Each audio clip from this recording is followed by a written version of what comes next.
Que dirons-nous donc? Demeurerions-nous dans le péché afin que la grâce abonde? Loin de là. Nous qui sommes morts au péché, comment vivrions-nous encore dans le péché?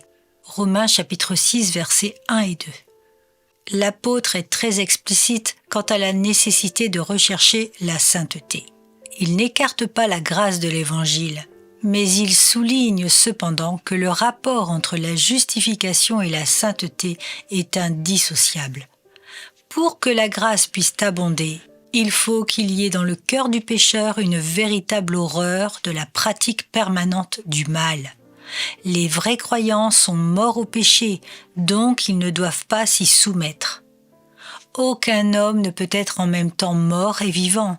Il n'y a que l'insensé qui puisse désirer être mort au péché, tout en pensant qu'il soit encore possible pour lui de le pratiquer ouvertement.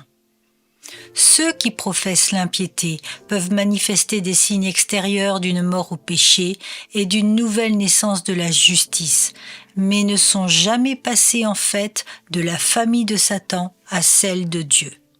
Je répète, ceux qui professent l'impiété peuvent manifester des signes extérieurs d'une mort au péché et d'une nouvelle naissance de la justice, mais ne sont jamais passés en fait de la famille de Satan à celle de Dieu. La nature corrompue de chaque individu est désignée par le vieil homme.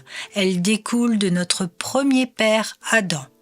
Lors de la nouvelle naissance du véritable croyant, elle est crucifiée avec Christ par la grâce qui provient de la croix.